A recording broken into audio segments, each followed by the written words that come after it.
What's going on, fellow co-creators? Thank you guys so much for tuning in to another session of Tales of Dordania. And where we left off last, Terrag was just putting on his new Vampiric armor. And as he does, he heads out and he throws a party on the town. Now, Kai and the crew find him, bring him back to the castle, and luckily persuade him to. And upon doing so, he waits for the right moment, allowing them all to go to sleep. And shall I say, Abaddon now, taking control over Terrag's body and mind, Terrag is now asleep in his soul, escapes the castle, sets Ursos Arctos' shop on fire upon him finding what is known as an Inu stone, and then he dips out of town as the fire is distracting everybody else. He then performs a crazy ritual, shooting this Inu stone in an emerging ball of hellfire about 300 feet above Terrag's head. And as Abaddon is doing this and pretty much in control, no one can realize it because to them it all just looks like Terrag is doing this. Now luckily Kai wakes up from his sleep, realizing and sensing something is wrong, finds his companion doing this and launching this, hellfire ball into the air. And pretty much at this moment, Terrag wakes up in his soul and a crazy battle rages out, and Terrag is able to emerge victoriously with some hard-earned rolls into his intelligence checks and his wisdom checks as well. And upon, kind of coming back into his senses, he collapses. Kai brings him back to the castle. Theo heals him, and they continue to get equipped for this adventure. Theo tells Terrag that he's got to, get to this island, for it is the only way to potentially remedy what's going on with Abaddon and him breaking out of the Soul Shard. They head out and they go across the Isle of Alacardia to the new kind of shipping yards on the other end that is ran by Warloth, who is actually Lou's brother. And as they get there, they find Warloth. Warloth shows them to their ship, the Bandit, kind of explains everything that the ship is equipped with, and they start making their way on board, kind of saying their goodbyes, and they start heading out from Alacardia onto their mission to find this lost isle. And everyone make a strength check. That was that one, bro. That was that one. I don't even really watch rolls, but dude, my eyes are just like, oh shit, I caught that. That's it. We'll call that one. 12. Cap. 16. Cap. What am I doing? Strength? And I'm proficient in strength. Oh, there it is. Okay. That was the bad. Okay, what size you are? Damn. Because I'm proficient in strength. That's one of my. That's one of the good things about losing an arm is I'm proficient in that. You three.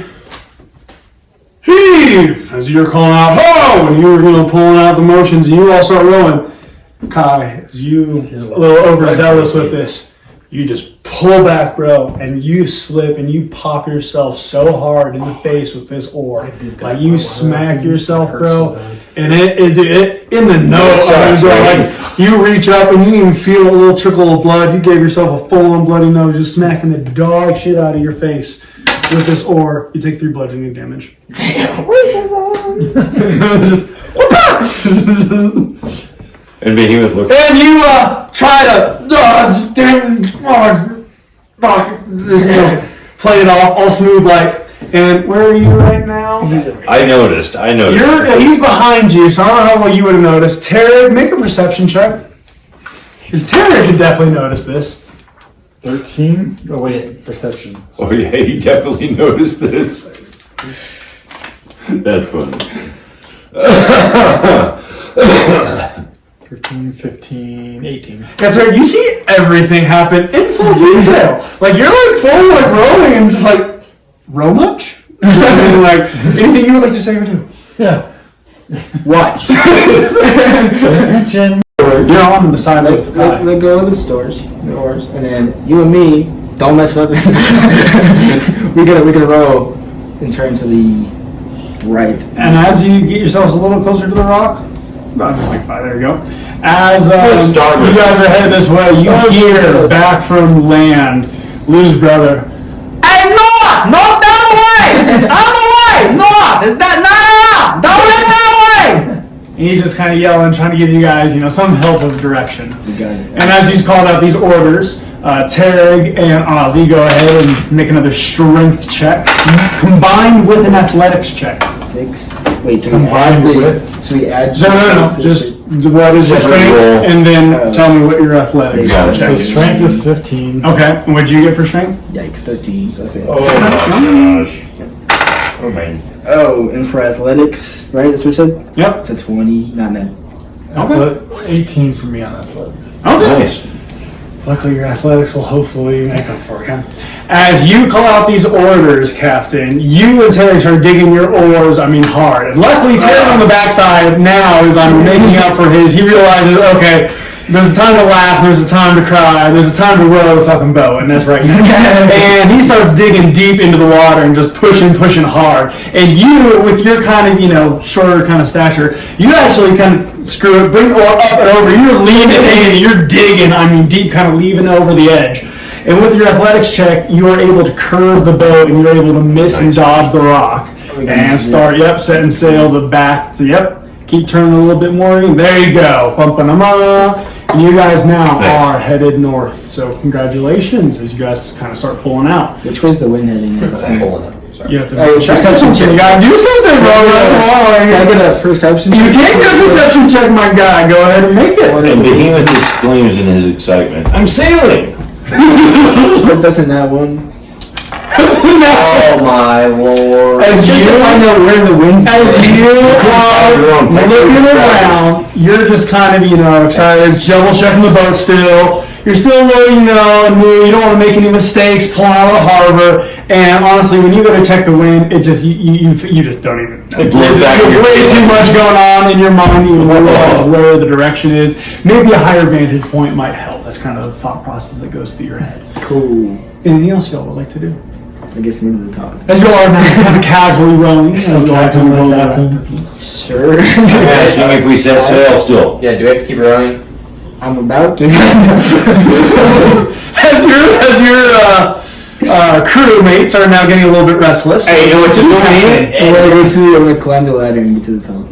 Alright, go ahead, make your movement, and then make a performance check for how well you climb the ladder up to the top the first time. Don't roll a nat one on that. No, I didn't. Break a leg. Now the crew starts sailing out and they actually start, successfully navigating their way through the waters, avoiding some smaller storms as they start making their way across the map that Theo has gave them. Ozzy is using the compass as well and his telescope, making sure that they are safe ahead. And as nightfall falls upon them, they chilling, relaxing. All of a sudden, all start falling into this trance as they are hearing the crazy singing and songs of happiness and joy, all attuned differently to each of their ears, for it is pulling out on the heartstrings of their inner desires. And they all start succumbing to the songs of these marrow, some kind of crazy, weird looking, kind of like cursed mermaids, so to speak. And as they do, they all pretty much at some point or another in this battle fall off the boat, succumb to the songs of these sirens. And as they do, this crazy battle emerges. Only one of these marrow is able to escape. Luckily, Terrag is able to cast Thunderwave, dealing a mad amount of damage and also scaring away this last survivor of the marrow, as 4 of them initially were attacking the crew. And like I said, Terrag really helped out. Kai was able to help out too, as he was using his inner monk training to try to break out of his trance, but unfortunately he did end up getting bit right on the face of a marrow, and he took a bit of damage from that as well. Now the crew did succeed in warding them off, like I said, and they continued sailing onward.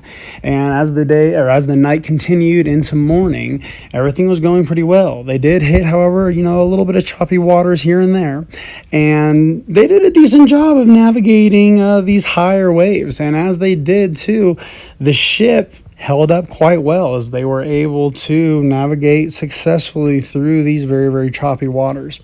And continuing sailing, they ended up going through this kind of shipwreck cove area, which is notorious for ships crashing and, just pretty much being abandoned and left behind. And no one really knows what goes on in this mixture of very, very shallow waters mixed with high and very, very jagged rocks in this kind of pocket just in the middle of the seas.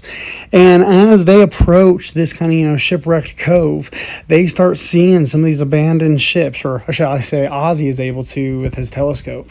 And unfortunately for them, as they emerge kind of, through and are able to all make out clearly a couple ships that are beaten and torn apart laying across the rocks, they are then greeted by a sailing ship coming through the cove and emerging, revealing itself to have 3 separate masts, all with 3 separate sails too, with the imprint of House Malice there, looking to be drenched in blood across the sails that are pitch black. And as they are seeing this, there is more crimson red and bold black and gold coloration amongst this boat as it approaches. Now, the only members of our crew that are currently awake and witnessing this at the moment are Ozzy and Behemoth. And as they go to wake up Terrag and Kai, they all of a sudden are silenced. And they are entranced in a spell that has made everything around them completely quiet. I mean, they can hear nothing. No waves crashing, no nothing. They can no longer hear each other speaking to one another. It is completely and utterly silent. And as this happens, all of a sudden, a puff of this black smoke emerges in the center of their ship and kind of engulfs the bandit. And they have no idea what's going on. Now, Hootie Owlicious, back from the Chateau d'If days, has appeared and has swooped down and snagged Kai and Terrag and is flying them back to this ship from House Malice there. And as the ship is getting closer, they are able to see and make out Ozzy and Behemoth, the words that have been painted on the front of the ship, and it is known as the Crucifix. And as the Crucifix turns, revealing itself more in the enormous size that it is, they all, again, don't know what's going on. The silence completely stops. And as Ozzy and Behemoth start turning the bandit and going headstrong into battle, we jump back to Hootie Owlicious, who is flying with these mechanical wings, mechanical talons. For those that do not remember, Hootie had lost a leg in Chateau d'If, and he seems to be completely evil now. And as he is flying Terrag and Kai back to the Crucifix, Terrag and Kai both awake. They kind of, signal to each other not to alert Hootie that they're both now awake and present to the situation going on. And in doing so, they are able to kind of start this battle with Hootie, and this whole battle versus the Crucifix begins here. And they start, going hard at Hootie's mechanical parts. Kai starts trying to bash and batter them with his magical enchanted staff, Kevin. And Terrag is using his heat metal spell to actually make the gears inside the wings of Hootie's mechanical wings now heat up to a molten red hot, and to the point where they are now not functioning. As Hootie begins to drop out of the sky, he drops Kai and Terrag into the water, as he then tries to fly back to the Crucifix himself as the ship begins to continue to sail forward. Hootie then jumps back off the Crucifix, once catching his breath, and engages once again into Kai and Terrag, who are now thrown off balance now in the water. Luckily for Kai, he bought a cloak of water breathing, so he pops his hood up and he is now able to breathe underwater, and he kind of dips down to a point where Hootie can no longer target him. And in doing so, he also has advantage and opportune attacks too. Now, Terrag gets back on the bandit, then summoning some face spirits, which pose to be quite a threat to Hootie. As then Kai surprises Hootie, trying to deliver a furious amount of blows engulfed in flames of the fire fist. Hootie, however, being stronger than when they last met, able to dodge both of these attacks, dashes in, grabs Terrag, flying him back to the Crucifix now. The rest of the party is on the bandit, flying in close. The Crucifix starts to fire cannonball shots at the bandit. Honestly, will be where we end for tonight.